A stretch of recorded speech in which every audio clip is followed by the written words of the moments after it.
so glad you're joining us for this one. Because, we tend to picture the global healthcare system like like a massive Jenga tower. Oh, yeah, that's a great visual. Right.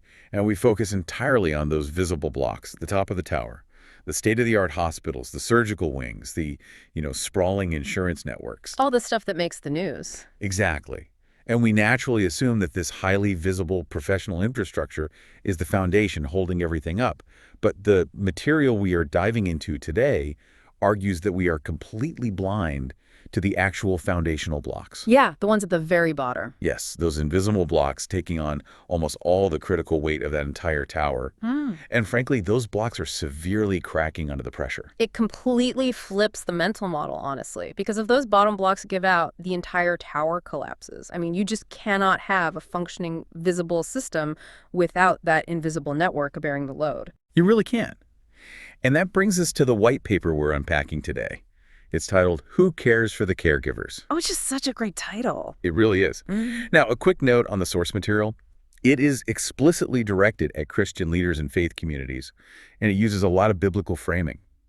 But our mission for this deep dive is to unpack the massive universal demographic shift that it highlights. Because it affects everyone. Right. It describes this quiet revolution that is inevitably going to impact your life, regardless of your background or your beliefs. Yeah, the math doesn't care about your background. Exactly. And the paper drops this massive, staggering premise right out of the gate. It points out that Canada has permanently crossed a historic threshold. There are now, for the first time, more people over the age of 65 than children under 14. Which is just wild to think about. It is. Now, obviously, we all know the broad strokes of this, right? Yeah. Like, life expectancies are longer, birth rates are down. That part is old news. Okay, let's unpack this. If we already know the Jenga tower is getting incredibly top-heavy, who exactly are those invisible blocks at the bottom holding the entire thing together? It's the unpaid family caregiver. That is your bottom block. Wow. Yeah, it's the people managing the pill dispensers at 6 a.m., the ones wrestling with insurance companies on their lunch breaks, or literally physically lifting adult relatives out of bathtubs. The sheer scale of this really caught me off guard. The paper states that 13.4 million Canadians are currently providing some form of unpaid care. Yeah, that's a massive portion of the country. It's literally 1 in 4 people Yeah. operating as this invisible medical staff. And what's fascinating here is how the paper redefines the macroeconomics of that exact group. Because by 2035, the projected annual value of this unpaid care is a staggering $128 billion. Great, 128 billion with a B. With a B, yes.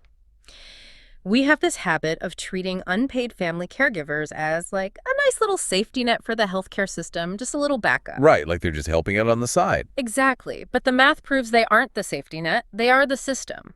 Over 95% of people receiving long-term home care rely on at least one unpaid caregiver. That is almost everyone. And they cover up to 75% of the total healthcare costs for seniors.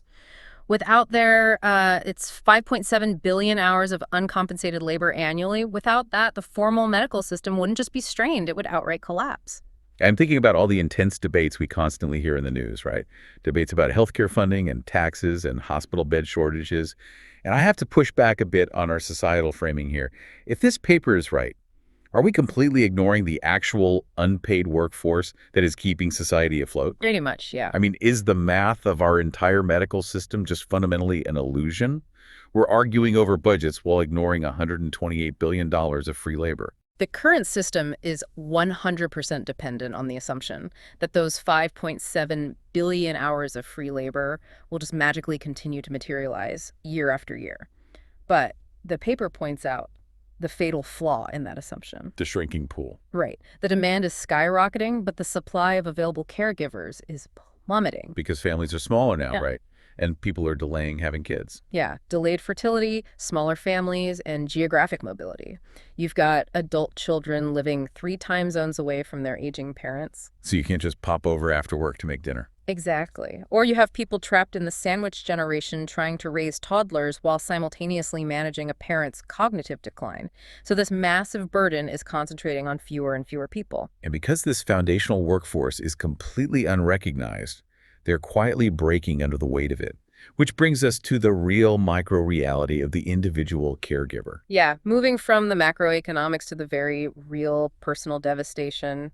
And the numbers here are terrifying. 87% of these caregivers report experiencing loneliness.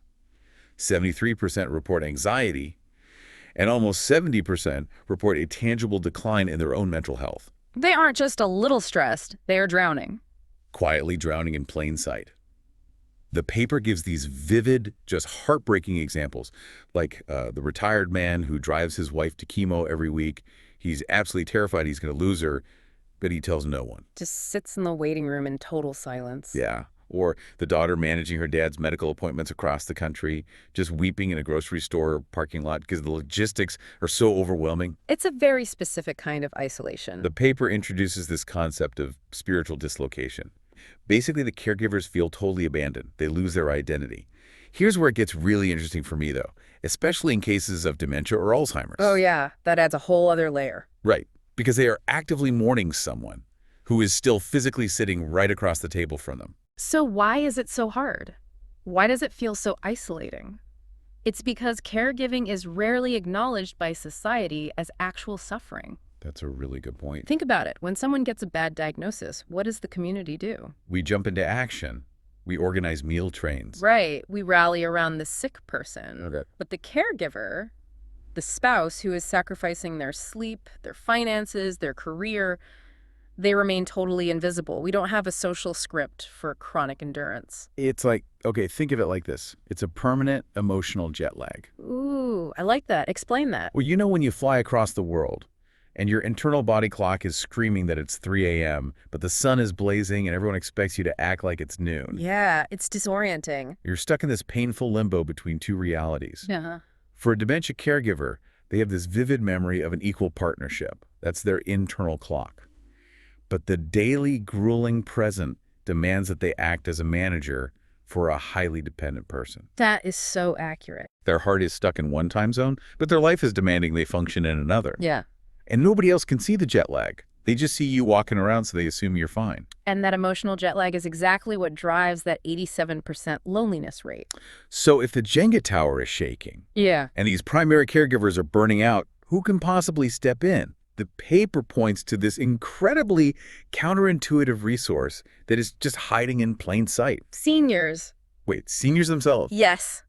The paper identifies older adults as this massive untapped resource. I mean, the data does back it up. Nearly 1.5 million Canadians aged 65 and older are already providing care. Yeah, nearly 1 in 5 caregivers for an older adult is actually over 65 themselves. That's a huge demographic. It is, and the paper calls for this radical shift. Yeah. Normally, we view seniors, especially in church settings, as just occupants of the back row, people who need to be served or visited or taken care of. Right, passive recipients of care. Exactly. But this model suggests viewing them as a missional force. They call it the seniors helping seniors model. A widow who navigated Parkinson's with her husband, or a retired nurse.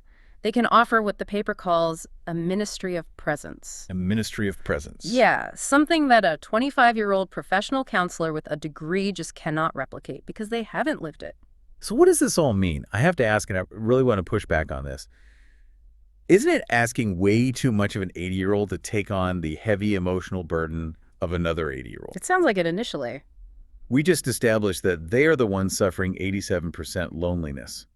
Aren't they already too exhausted to be the frontline intervention team? It's a fair question, but the text addresses this by looking at human purpose. Purpose doesn't just clock out when you hit retirement.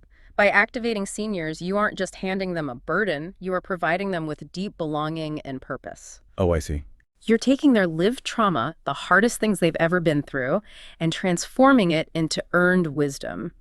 And that shared wisdom directly combats their own isolation. Because suddenly they're needed again. Exactly. They have a vital role to play. That makes a lot of sense. But it makes me wonder, why is this paper specifically calling on churches and faith communities to execute this seniors helping seniors model? What? Why not just ask the government to launch a new, well-funded program? That comes down to the unique sociology of faith communities. See, caregivers are incredibly resistant to formal systems. What do you mean? Well, they won't call a 1-800 government helpline. They don't want to deal with intake forms and caseworkers when they are already running on zero sleep. That's true. Bureaucracy is exhausting. But they will open their front door to someone from their own congregation. The church has this massive advantage of proximity. They have pre-existing relationships and a shared vocabulary of faith. You already know each other. Right. The paper actually uses a lot of biblical framing here. They cite Galatians 6.2 about bearing one another's burdens, and Leviticus 19.32, which talks about honoring the aged, but they interpret honoring not as treating seniors as fragile objects of care, but as subjects of real purpose. I love that distinction. And if we connect this to the bigger picture, the paper frames the story of the Good Samaritan in a completely new way. It's not just a nice little story about being kind, it's the ultimate care plan. A care plan. How so? Think about what the Samaritan actually does. He crosses social boundaries, he uses his own financial resources, he promises to return and follow up. It's highly disruptive, deeply committed care. I want to talk directly to you, the listener, for a second. Think about your own life. When you are at your absolute breaking point, you're exhausted, your house is messy, you are just totally overwhelmed, who do you actually want knocking on your front door? Right. Who do you want to see? A government caseworker with a clipboard asking you to fill out forms, or someone from your own neighborhood who already knows your name, just showing up with a casserole. It's not even a competition. Exactly. So moving from the philosophical why to the practical how, what does this Good Samaritan care plan actually look like on a random Tuesday morning? This raises an important question, right? Because you can't just tell people to care more. You need a blueprint. The paper outlines several practical steps for missional aging. And the first step is actually just figuring out who needs help. Yes. Assessment. Because most churches and most neighborhoods really don't even know who their caregivers are. Because nobody introduces themselves that way. Exactly. People just view themselves as a spouse or a daughter doing what love requires. They don't use the clinical term caregiver. So how do you find them? They suggest forming practical mercy teams. These aren't people giving medical advice. They provide tangible, low-friction relief. Doing yard work, dropping off groceries, just sitting with the person so the caregiver can go take a shower. That is so practical. They also talk about senior visitor programs, leveraging those active older adults we talked about. But the idea that really stuck with me was the prepare to care workshops. The paper stresses that these should specifically target people in the 40 to 60 age range. Yeah, this is crucial. It's about anticipatory preparation, reducing the stress before the crisis actually hits. It's literally a fire drill. A fire drill, yes. Think about it. We practice fire drills in schools and offices for years before we ever smell smoke. We do it so when the alarm goes off, we don't panic. We know where the exits are. Muscle memory. Exactly. So why do we wait until a devastating midnight medical diagnosis to figure out how to care for the people we love? Why aren't we running emotional and logistical fire drills in our 40s? Because we're terrified of aging. But if you have those conversations early, you build a structure that can absorb the shock when the crisis eventually comes. It's so necessary. Ah. So just to synthesize the journey we've been on today, we looked at the sheer scale of this demographic shift. The Jenga tower is leaning. Leaning hard. We have this invisible root system of unpaid caregivers churning out $128 billion worth of labor. We talk about the profound spiritual and emotional toll that takes. The emotional jet lag. Yes. And then this radical proposal to empower seniors themselves to become the frontline responders, to flip the script. The biggest takeaway for me is that this caregiving wave isn't just cresting on some distant horizon. It is already washing through our communities right now. It's in your neighborhood today, which really leaves us with something deep to ponder. We've spent the last century defining successful aging as maintaining total, stubborn independence for as long as humanly possible. Right, the goal is to never need anyone. Exactly. But looking at these numbers and the severe isolation out there, what if the ultimate survival skill for the future isn't independence at all? What if true resilience will actually demand that we return to a radical, almost uncomfortable level of mutual dependence on our neighbors? That completely reframes everything. Relying on each other isn't a failure. It's the only way the tower stays standing. That is a powerful thought to leave on. Thank you so much for joining us on this deep dive. Take a look around your own neighborhood and think about the invisible caregivers in your own life. We'll see you next time.